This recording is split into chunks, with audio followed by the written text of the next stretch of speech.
떨려 잘 안 되는데. 면접보다 어려운 것 같은데.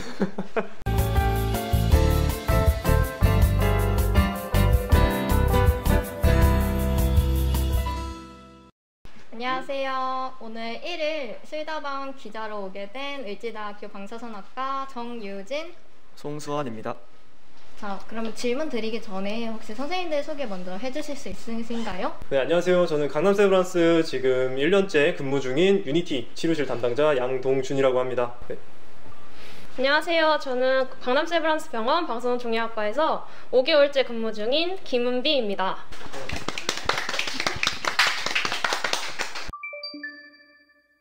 선생님들은 처음부터 방사선 종양학과에 가고 싶으셨는지 궁금합니다. 네, 저 같은 경우에는 이제 3학년 2학기 방사선 치료학 수강하게 되면서 그때부터 꾸준히 방사선 종양학과에 대해서만 진로를 고민을 했던 것 같습니다.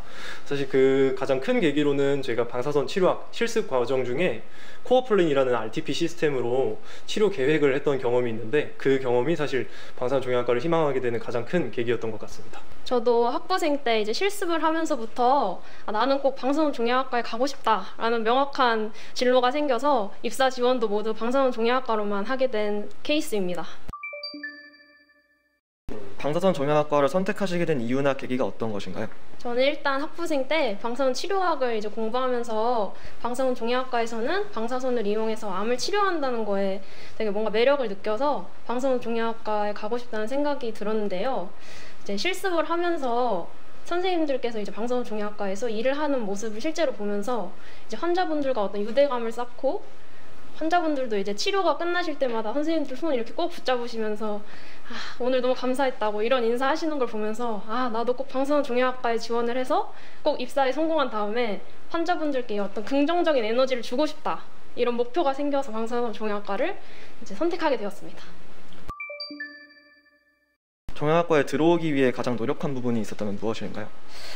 일단 기본적으로는 성적 관리와 뭐 토익 성적 같은 거를 관리하는 게 저는 일단 기본이라고 생각을 하고요. 방사선 종양학과에서 일을 하게 되면 업무 자체가 사람을 대하는 일이다 보니까 저는 좀 많은 사람들을 만나는 그런 경험을 좀 해보고 싶었어요. 그래서 학교에 다닐 때는 과 내에서 이제 응원단 활동도 하면서 많은 사람들과 어울려 지내는 그런 경험도 해봤고요. 또 제가 휴학을 한 경험이 있는데요. 그때 이제 새로운 사람들을 만나서 한 3주간 유럽에서 여행을 하면서 한국 문화사절단으로서 이제 외국인 분들과 교류도 하고 프랑스 니스라는 이제 남부지방에서 니스 카니발에서 이제 한국 대표로서 부채춤 이런 거 하면서 한국 문화를 알리는 그런 경험이 있습니다. 아무래도 새로운 사람들과 만나고 새로운 경험들을 하다 보니까 어떤 상황에서 어떤 대처를 해야 하는지 이런 걸 좀 많이 배울 수 있었던 것 같아요. 선생님은 학창시절에 수강하셨던 강의 중에서 혹시 방사선 종양학과에 들어와서 가장 도움이 되셨던 과목은 뭐가 있었는지 여쭤보고 싶습니다. 제가 수강했던 과목 중에서 사실 가장 기본이 되는 것은 방사선 치료학이겠죠, 아무래도. 그리고 그 외적인 과목 중에서는 해부학과 의학용어가 가장 영향이 컸다고 생각을 합니다. 사실 CT 과목 같은 경우에도 토모테라피나 벌사 같은 라인학 장비 같은 경우에는 어쨌든 CT와 CT를 퓨전해서 비교하는 장비이기 때문에 CT에서 볼 수 있는 해부학 그리고 그것을 이제 환자분들마다 적용하는 방법이 사실 치료 방사선사로서 되게 중요하다고 생각해서 해부학 그리고 의학용어 CT 정도가 치료학을 제외하고 나서는 가장 중요한 과목이라고 생각합니다. 그러면 혹시 방사선 종양학과에서 힘들었던 점이나 아니면 좋았던 점 혹시 말씀해 주실 수 있을까요? 사실 힘들었던 점이라고 하면은 저 같은 경우에는 크게 힘들었다고 경험해 본 적은 없었던 것 같은데 장비 고장이 조금 간혹 가다가 한 달에 한 번 정도는 일어날 수도 있다는 점이 사실 개인적으로 조금 힘들었던 것 같습니다.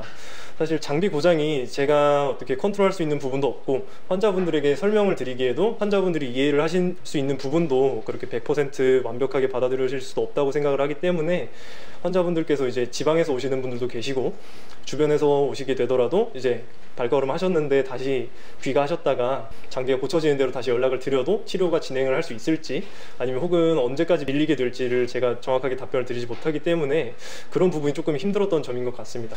좋은 점은 환자를 치료한다는 과정에 직접 관여를 한다는 것이 가장 좋은 것 같습니다. 한 예를 말씀을 드리면은, 제가 토모테라피 근무를 할 때 브레인 매츠 환자분을 치료를 했던 경험이 있는데, 처음에는 침대에 누워서 의식이 없는 채로 오셨다가 이제 치료가 진행이 될수록 점점 휠체어를 타고 오시기도 하시고, 재활치료가 끝난 뒤에 휠체어를 타고 오셨다가 제가 사수 선생님과 밥을 먹으러 가는 길에 앞에서 걸어오시는 걸 제가 목격을 했습니다. 그래서 이제 환자분 치료를 할 때 지금 이제 좀 많이 좋아하신 것 같아요. 그랬더니 지금 뭐 그래도 덕분에 치료 잘 진행되고 있는 것 같다고 환자분이 직접 답변을 해주셨던 적이 있어서, 그렇게 환자분을 직접 치료하는 과정에 관여할 수 있다는 것이 가장 좋은 장점인 것 같습니다.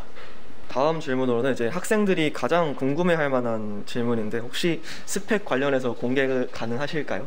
저는 4.5점 만점에 4.17점으로 졸업했습니다. 토익은 915점이었습니다. 저 같은 경우에는 지금 김혜빈 선생님보다는 조금 낮은 4.5 만점에 3.92 학점을 갖고 있고, 토익 같은 경우에는 825점 갖고 있습니다. 아무래도 저희가 방사선을 이용해서 치료를 하다 보니까 피폭에 대한 두려움을 가지신 분들도 있을 것 같아요. 그럼 그러한 환자분께 어떤 말씀을 주로 해주시나요? 환자분들 같은 경우에 이제 피폭에 대해서 걱정하시는 부분이, 제가 직접 경험했던 것은 환자분 스스로에 대한 피폭이라기보다는 이제 방사선이 본인에게 누적이 돼서 이제 가족 구성원들에게 혹시 피해가 가진 않을까 하는 고민을 간혹 들어봤던 것 같습니다.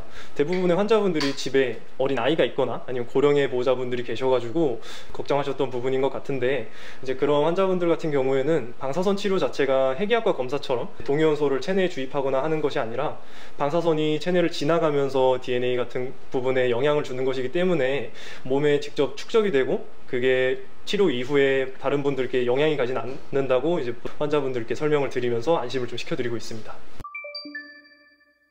아무래도 방사선사는 환자분들과 이제 친밀감을 형성하거나 교류를 해야 되는 직업인데, 혹시 선생님만의 라포 형성을 위한 방법이 있을까요? 일단 저는 환자분들을 대할 때 좀 미소를 잃지 않으려고 노력을 합니다. 그리고 또 다른 방법으로는 지금 사수 선생님이 환자분들을 어떻게 대하시는지 보고 배운 방법인데요.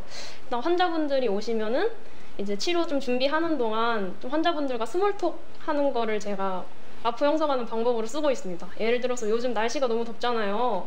그러면 환자분들이 이렇게 좀 땀 흘리면서 들어오시는 경우들이 있어요. 그러면 밖에 오늘 너무 덥죠? 더운데 오시느라 고생하셨어요. 뭐 이런 식으로 먼저 이제 한마디 건네드리면 환자분들도 이제 반응도 좋게 다시 돌아오고, 그러면서 좀 친밀감을 쌓는 게 그런 게 도움이 많이 되는 것 같습니다. 혹시 선생님께서 근무하시면서 뭔가 자기가 부족했던 거나 채워야 할 부분이 있었다면 말씀해 줄 수 있으실까요? 저는 굳이 하나 꼽자면 근력인 것 같습니다. 아무래도 방사선 종양학과에서 일을 하게 되면 생각했던 것보다 이제 힘을 써야 될 일이 굉장히 많아요. 환자분을 옮길 일도 굉장히 많고, 뭐 QA 하거나 할 때 팬텀을 옮기는 경우가 많은데 이게 굉장히 또 무겁거든요. 그래서 저는 일을 시작하고 내가 힘쓸 일이 생각보다 많구나 하면서 요즘 일이 끝나고 시간이 날 때마다 운동을 꾸준히 틈틈이 하고 있습니다. 저희가 방사선 종양학과에 들어가게 된다면은 어떠한 자질을 가지고 있어야 하는지 궁금합니다. 사실 방사선 종양학과의 치료 방사선사 같은 경우에는 이제 계획된 치료를 정확하게 전달하는 것이 되게 중요하다고 생각을 합니다. 그리고 환자분들과의 라포 형성 같은 그런 경우도 있고 해서, 치료 방사선사는 섬세함과 친절함이 저는 자질이 된다고 생각을 합니다. 우선 예를 들어서 이제 치료 방사선사 같은 경우에는 정확한 치료 계획을 환자분들에게 전달하는 것이 중요하다고 생각하기 때문에, 치료 방사선사로서의 자질 첫 번째로는 섬세함이라고 말씀을 드리고 싶습니다. 많은 환자분들이 오고 가고 오랜 기간 동안 치료를 받으시기 때문에 디바이스가 바뀌는 경우 같은 그런 경우나 치료 계획이 바뀌게 되는 어댑티브 플랜 같은 경우에 대해서 대비를 할 수 있게 항상 치료 계획 그리고 치료 디바이스, 환자 자세 같은 거를 항상 확인하는 습관을 들여야 된다고 생각을 하고, 그리고 환자분들이 아무래도 오랜 기간 치료를 받으시다 보니까 환자분들과의 원활한 유대 관계를 유지하는 것도 중요하다고 생각을 합니다. 그래서 환자분들이 대기하는 시간 동안, 혹은 이제 치료 장비가 고장이 나거나 아니면은 치료 시간이 조금 딜레이가 돼서 환자분들이 좀 오랜 시간 기다리시게 된다면은 먼저 다가가서 환자분들께 안내를 드리고, 신규 환자분들 같은 경우에는 먼저 다가가서 인사를 드리고 조금 더 마음의 안정을 취하게 해드리는 것도 중요하다고 생각을 합니다. 그렇다면 방사선 종양학과에 근무하시면서 혹시 바뀌게 된 성격이나 새로 생긴 성격 같은 게 있으신가요? 제가 사실 원래 성격이 조금 더 깊어진 부분은 좀 있는 것 같습니다. 제가 MBTI가 J여서 되게 계획적인 걸 좋아하는데 그런 부분이 조금 더 강하게 생긴 것 같습니다. 이제 아무래도 환자분들의 치료 계획 같은 거에서 미스를 내지 않기 위해서도 있고, 이제 스케줄을 짤 때도 환자분들의 편의를 어느 정도 봐드려야 하기 때문에 지방에서 오시는 환자분들이나 아니면 혹은 오시는데 오래 걸리는 환자분들 같은 경우에도 이제 미리 좀 준비를 하고 환자분들께 여쭤보고 정리를 해 두어서 이제 그런 부분에 대해서 조금 더 철두철미하게 계획하게 되는 습관이 조금 더 깊어진 것 같습니다. 방사선 종양학과를 희망하는 학생들이 매우 많은데요. 혹시 이 학생들을 위해 해주실 말씀이나 조언 있으실까요? 지금 딱 생각나는 건 사실 미리 성적 관리를 하자, 이게 가장 큰 것 같습니다. 사실 다른 스펙들은 졸업을 하고도 충분히 쌓을 수 있는데 성적은 이제 졸업하면 더 높일 수가 없는 문제다 보니까 저는 과거로 돌아간다면 성적 관리를 1학년 때부터 미리 할 것 같습니다. 그러면 지금 또 필요한 게 또 있어요? 업무를 하게 되면서 이제 뭐 환자분들을 정확하게 치료하고 하는 것은 뭐 당연하게끔 이제 치료 방사선사로서는 당연한 부분이지만, 아무래도 이제 직장이다 보니까 치료 외에도 다른 업무를 간혹 할 때도 있습니다. 이제 통계를 정리한다든지 아니면 서류 작업을 어느 정도 하게 되는 부분도 있어서 이제 혹시나 엑셀이나 워드 같은 PPT 그런 부분에 대해서 조금 부족하다고 생각하시면은 이제 그런 부분을 좀 미리 준비해 두는 것도 좋을 것 같습니다. 여기 유니티 장비를 설치할 때 저희 을지대학교 선배님께서 이게 설치를 해주신 걸로 알고 있는데, 오늘 그 을지대학교 선배님께서 오셨다고 해가지고 잠깐 에피소드 들어보는 시간 가지도록 하겠습니다. 네, 안녕하십니까. 저는 을지대학교 17학번, 지금은 현재 서울 아산병원에서 치료 방사선사로 근무하고 있는 이은별입니다. 반갑습니다. 네, 안녕하세요. 혹시 유니티 장비를 세팅할 때 혹시 어려웠던 점 있었을까요?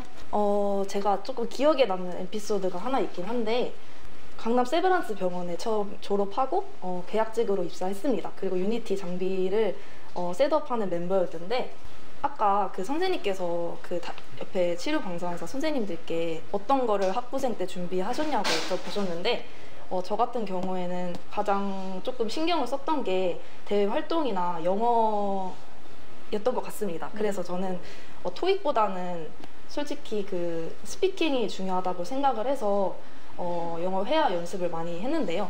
유니티 장비가 아무래도 국내 최초 장비이다 보니까 외국인 그 엔지니어 선생님들이나 외국인 그 스페셜리스트 선생님들과 그 교류를 하는 그런 과정이 많았던 것 같습니다. 첫 치료하는 날 원래 외국에서 선생님들이 오셔가지고 같이 이렇게 도와주셨어야 되는데, 그때 코로나로 인해서 외국인 선생님들이 오지 못하시고 영상으로 저희 첫 치료를 봐주시는 에피소드가 있었습니다. 영상으로 통화를 하면서 영어를 회화를 많이 준비를 해서 영어로 이렇게 여쭤보고 이렇게 하는 에피소드가 생각이 나는데요. 저도 그거 봤는데 너무 잘하시더라고요, 선생님이. 그래가지고 나 깜짝 놀랐어요. 저런 능력이 있구나. 프리토킹에서 저렇게 하는구나. 그래서 그런 거는 어떻게 준비했어요? 사실 저는 그 중학교 때 동생이랑 같이 한 3년 정도 그 캐나다에 갔다 온 적이 있는데요.